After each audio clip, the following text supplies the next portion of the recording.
I'm in the Houses of Parliament, actually in St Stephen's Hall, which is built on the site where the House of Commons was meeting in 1642.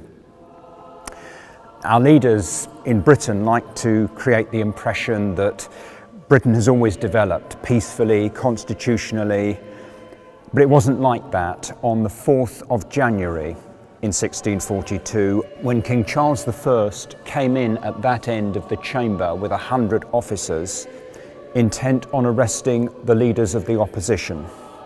It was the beginning of an attempted military coup that triggered a revolution.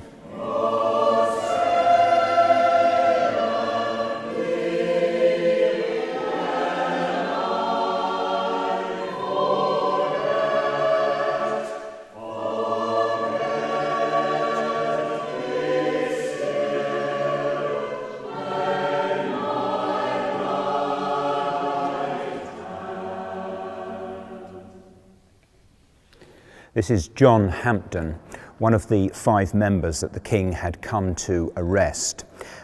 They weren't here. The King is supposed to have said, "I see the birds have flown." They were actually in the city of London. The city may be a centre of financial speculation and tax evasion today. It wasn't then. It was a centre of revolution, solid for Parliament. The citizens of London were hiding the 5 opposition members. They feared the royalists might try and break in. So the gates were closed. The people were preparing to defend the city against a royalist attack. The King had clearly lost control of his capital. Within 5 days, he was leaving to raise his standard at Oxford. The English Civil War had begun.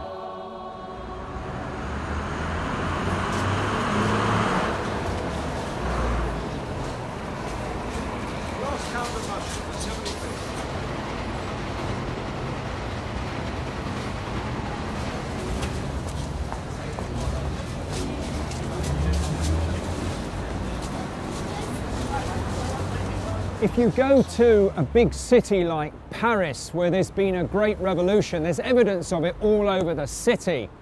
It's not like that here in London, where the revolution in the 17th century is virtually invisible. We're right in the heart of modern London here, and it's a huge urban sprawl. This was a village 350 years ago, and one of the biggest battles of the revolution happened right here.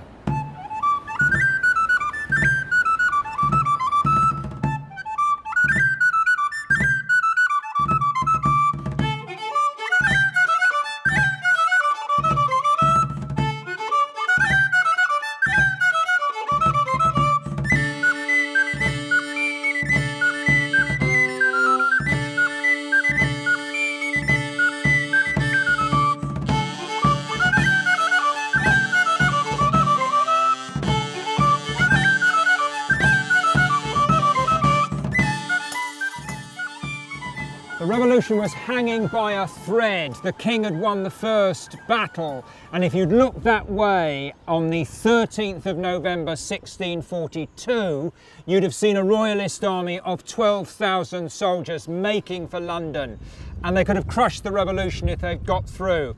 But over on that side, 24,000 parliamentarian troops, many of them London militia, had massed to stop the royalists getting in. The parliamentarian army was too big. The line was too solid.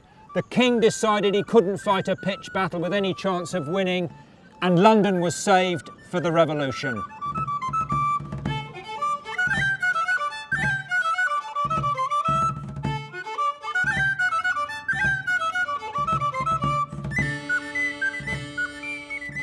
The revolution isn't totally invisible at Turnham Green.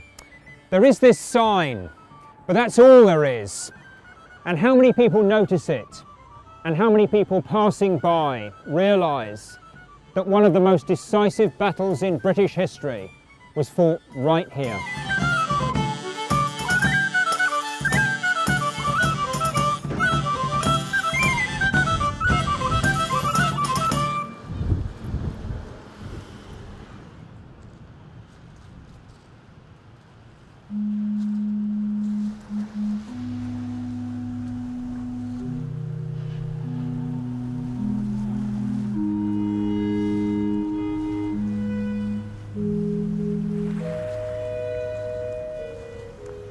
all went on for 4 years, but Parliament was eventually victorious.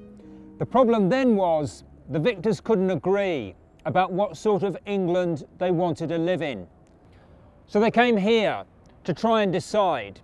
There's St Mary's Church in Putney, on the banks of the Thames, another part of that invisible revolution in London.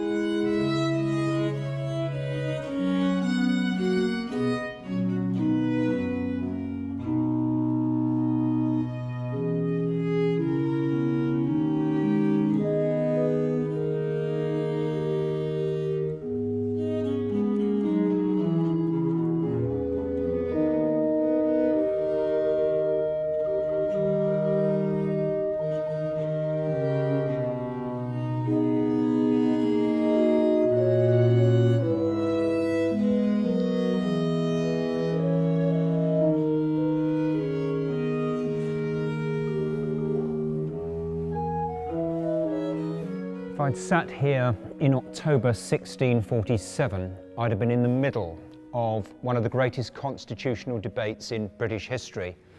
On one side you had the parliamentarian generals, basically men of property with big estates, and on the other side you had the junior officers and the ordinary soldiers, men with little. And the argument was about who was going to have the vote. And the generals were against giving the vote to ordinary men, to common people. We have an amazing document that survived from the time, a transcript of what was actually said. On one side there's General Ireton saying he would have an eye to property. He would only give the vote to those who have a fixed, permanent interest in the kingdom. And we have Colonel Thomas Rainsborough's reply, speaking on behalf of the ordinary people of England. This is what he said. For I really think that the poorest he that is in England hath a life to live as the greatest he. And therefore I think it's clear that every man that is to live under a government ought first by his own counsel to put himself under that government. The voice of democracy ringing out for the first time in English politics 350 years ago in this church.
We're back in central London at the British Parliament, and we've got a statue of Oliver Cromwell here behind these railings. It's really the only reminder we've got in the centre of the modern city of this invisible revolution that we're exploring. After the Putney debates, he'd become the strong man of the revolution, and he was determined to drive it through to a conclusion. And he is in control in this great crisis of the revolution that breaks in the winter of 1648 to 1649. But the most dramatic event of that climax of revolution is completely invisible in the modern city. We're going to go and have a look at it.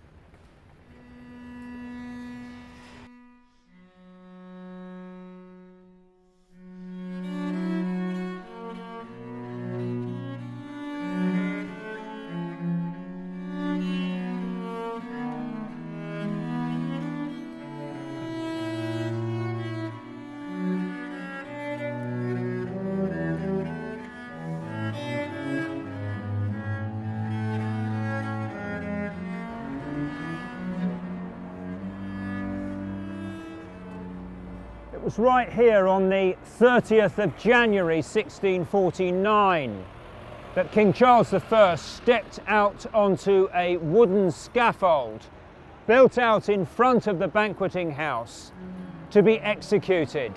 He'd started a second civil war in 1648, and Oliver Cromwell was determined that he would now be executed as a traitor to the English people. There's nothing really to tell you that this hugely significant event took place right here.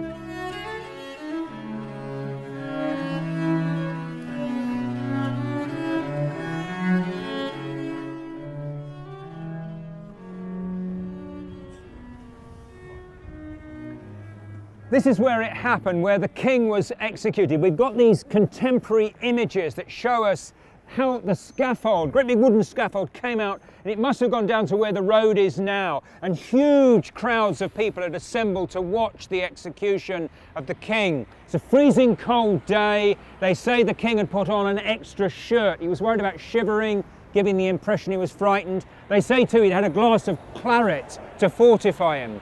He comes out of the scaffold, there's a brief ceremony, then he kneels, puts his head on the block, and it's taken off with an axe.